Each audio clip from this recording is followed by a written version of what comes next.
show, and a gentleman called in, and he said that because of the act he's alive, that he was uninsured. He got insured for the first time because of the act, and he was having some symptoms. He talked to his daughter, who was a nurse, who said, you know, you really ought to have those checked out. He said, if I didn't have coverage, I wouldn't have them checked out.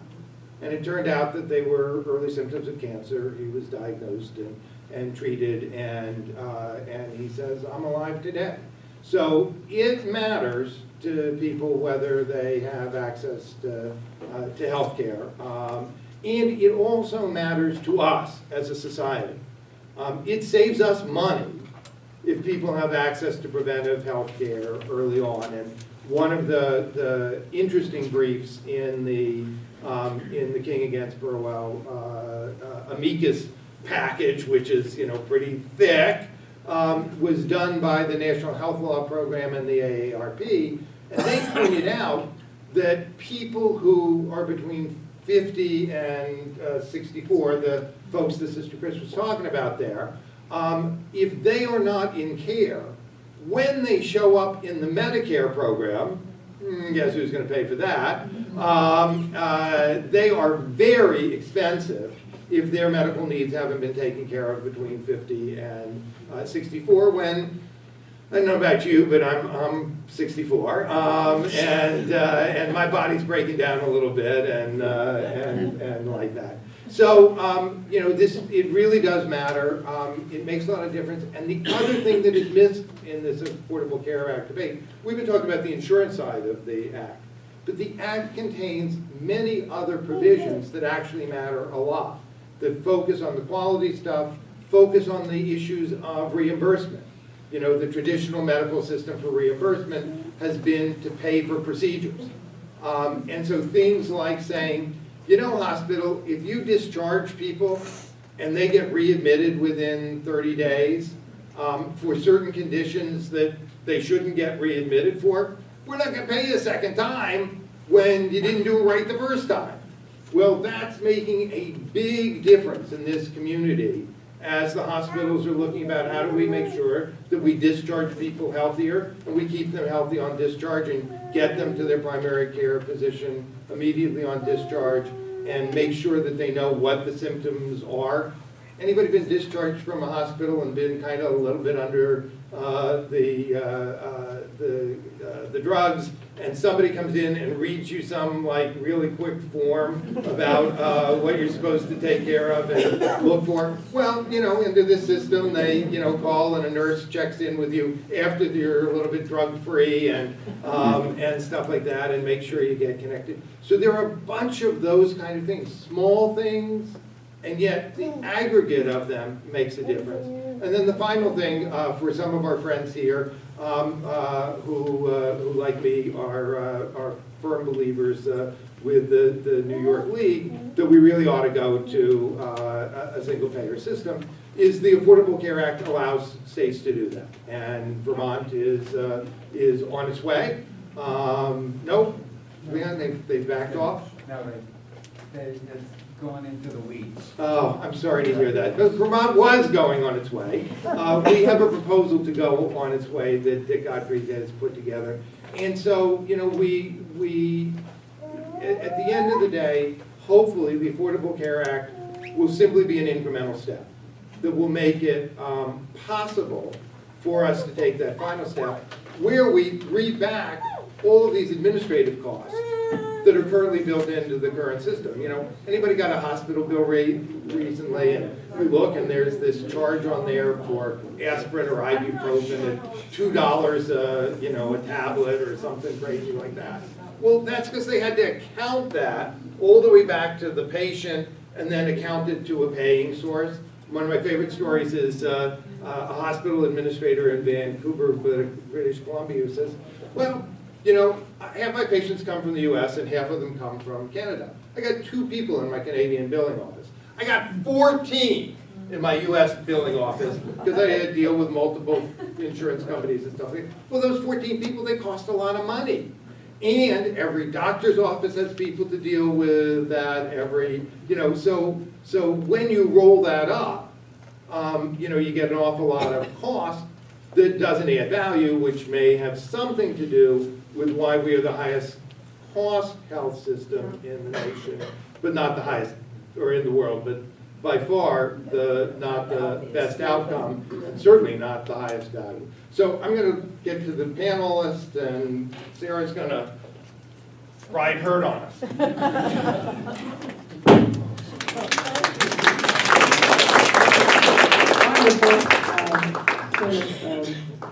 Presentation. And I presume you've got some questions. I would ask you, if you have statements, to keep them very brief. Make your question the major point of speaking. So, any question? Yes? If someone, if someone qualifies for, or doesn't qualify for a subsidy under the bronze, could they go to the silver and maybe qualify for a subsidy?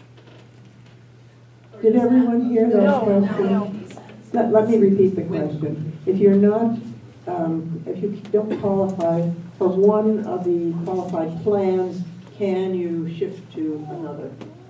What happens when an individual applies through the marketplace will determine if they're eligible to receive a financial assistance based on their income or household composition. That financial assistance that they receive, they can decide if they want a bronze, silver, gold, platinum, and take whatever financial assistance they have and apply it towards whatever plan, they decide to have. Thank you. What are some of the insurance companies? The insurance companies are Excelis, MVP, Fidelis Care, and Health Republic. Yes. Has what provisions in the Affordable Care Act, or are there provisions in the Affordable Care Act that increase our primary care workforce? Because as a family doctor, I closed my practice in the midst of all of this tumult, and have since, for the past year, worked in locums, including in a community health center that was absolutely overwhelmed with patients with new insurance. And my experience of the act is not a lot of support for increasing the primary care workforce. But I wonder if I missed something. I'm moving to Canada because of all of this. My goodness. But Did everyone hear her question? No? but sorry, primarily it's what in Why don't the you act. stand up? What in the act increases our primary care workforce to help care for all these newly insured patients who hope to access health? I believe that in the act there are pieces that would address like the graduate residencies and going into medical school. I don't think in the whole bill that there is workforce development that would go from lower level to mid-level up. I would say locally that there is a great recognition that workforce development is extremely important. The Rochester Health Initiative, which has been around for several years, and actually resulted in one of the $26 million awards to the Rochester region out of as part of the provision of the ACA. There is a workforce development approach there for locally. And the anti-poverty initiative that has just been launched here also has a workforce development, which could of course include workforce development in the healthcare area. So I think nationally we've got some work to do in terms of workforce development, but locally there is a recognition and then action on workforce development in healthcare. The other strand of provisions in the act that will ultimately have effect on workforce are changes in the reimbursement philosophy. The current reimbursement philosophy is pay for procedures, and under that, specialists and people who do procedures make a lot more money than primary care physicians, whether they be pediatricians or adult or family docs. When when we move, and we will move gradually over a series of years, to a reimbursement philosophy that will reimburse groups of physicians and other providers for keeping their patients healthy, rather than doing things to them when they're sick, that is thought to create market pressures, to have more primary care physicians, more primary nurse practitioners who do a really good job at that, and fewer cutters and the like, because we won't need them, because if we jump on diabetic care earlier, we're not cutting as many legs off and doing nasty things like that. Next question, yes. After a person enrolls, must they re-enroll the following year? Yes, the individual will receive a renewal notice when it's time for them to renew from the marketplace. And the renewal will either tell them that they don't have to make any changes, or based on their income that the state or their data sources have indicated their income has changed, that they need to be with a navigator, or they need to provide all new documentation. So there's like 3 different types of renewals that will occur, but yes, they do need to renew. Another question? Yes. You mentioned that you can get insurance sometimes, that it was mentioned that people get insurance and sometimes can't afford the co-pays and the deductibles and so on. But isn't there a provision that people below a certain income level can get help with those costs if they get a silver plan, so that in effect it's like they're getting almost the equivalent of a platinum plan for the price of a silver plan, if they can if they qualify for the assistance with the co-pays and the deductibles. So how come it sounds like there are people that seem to fall through the cracks and can't afford those, or do they not know that they should have enrolled in a silver plan and instead of a bronze plan perhaps, and then could have qualified for that additional assistance? That is a good question. There's a couple of answers. One is it really comes down to individual, when we assess someone's eligibility, or we assess the affordability of their insurance or lack of insurance. It really comes down to the individual story. In all of the plans, whether they're any one of the 4 metal levels, specialty care will require a bigger copay. So it's up to the individual then to say, well, I can do the primary care copay, which is always lower, but I can't afford. So it's an affordability question on the individual level.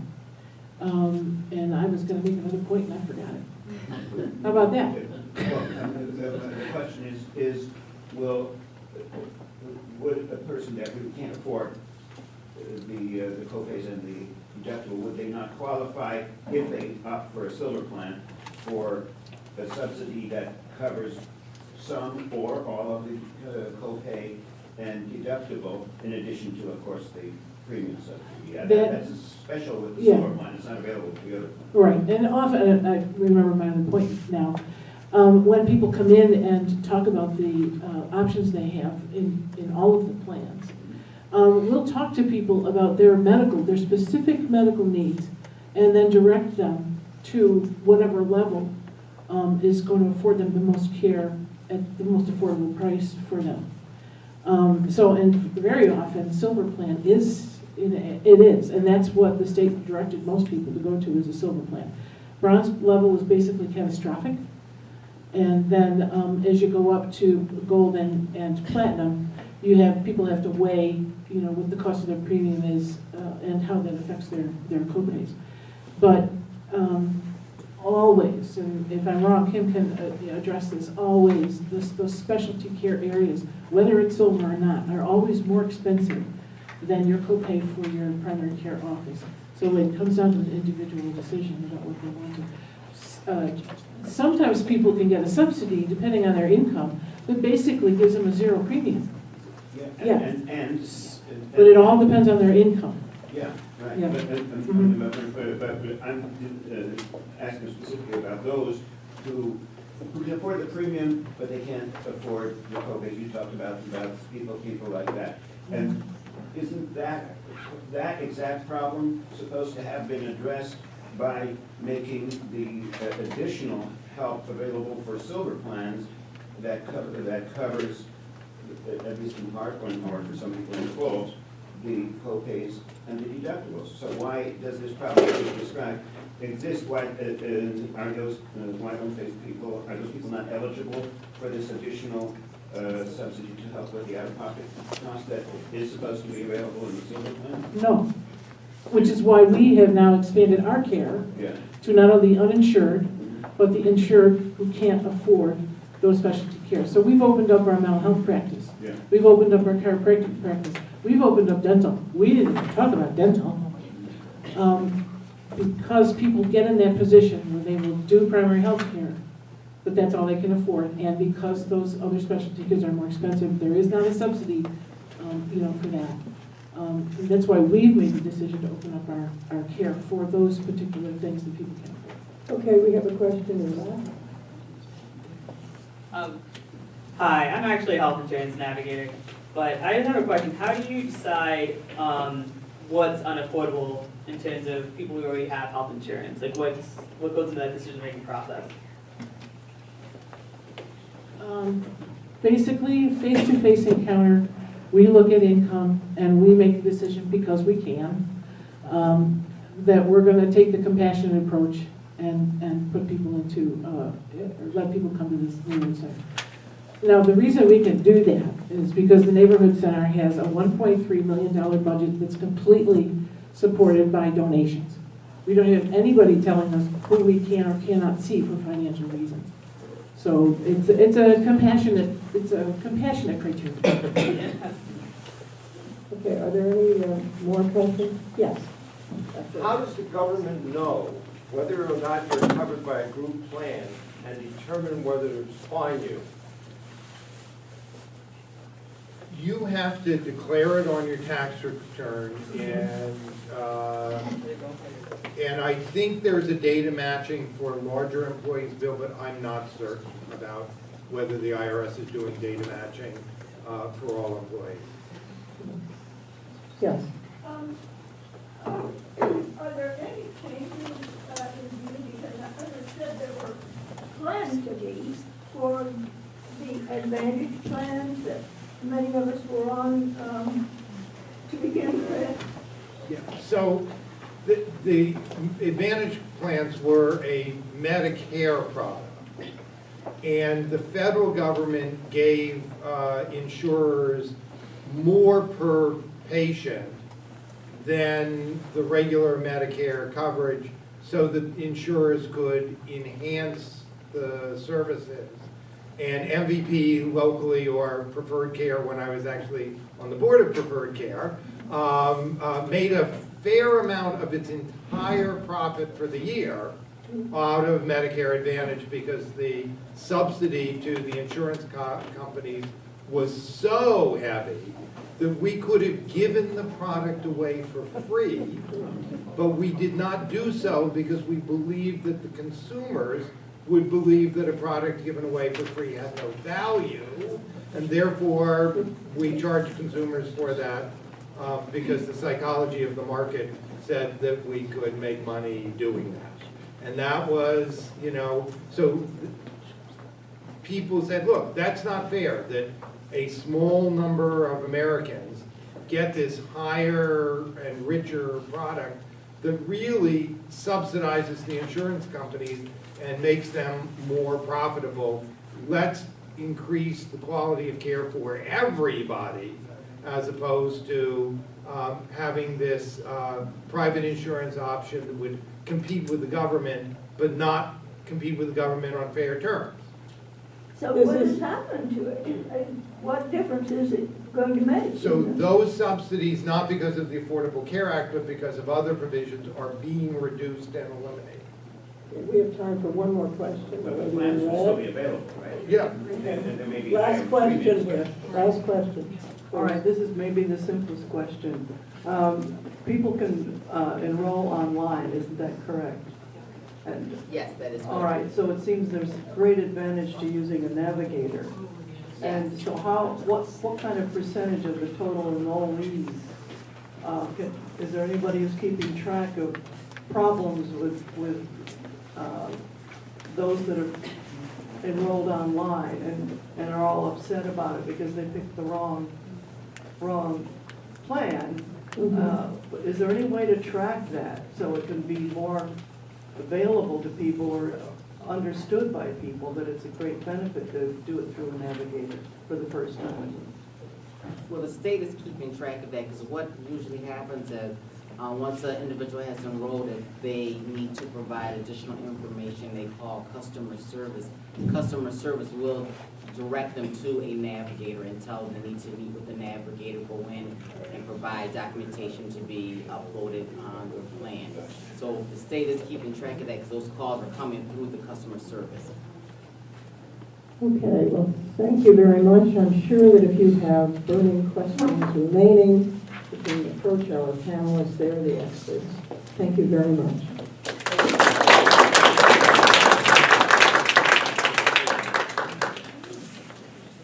Thank you so much for joining us this evening. We're grateful to our excellent panel and our moderator, the First Unitarian Church of Rochester, and all the members of our league, especially our healthcare study group and our program committee who made this forum possible. Our presenters have left some materials on the table near the doors, along with information about the League of Women Voters. If you are not a member of the league, please consider this your personal invitation to join us. You'll find enrollment applications also in the back. And before you leave, please take time to fill out the evaluation sheet, also in the back of the room. And we hope to see you in September when we resume our forums. Thank you.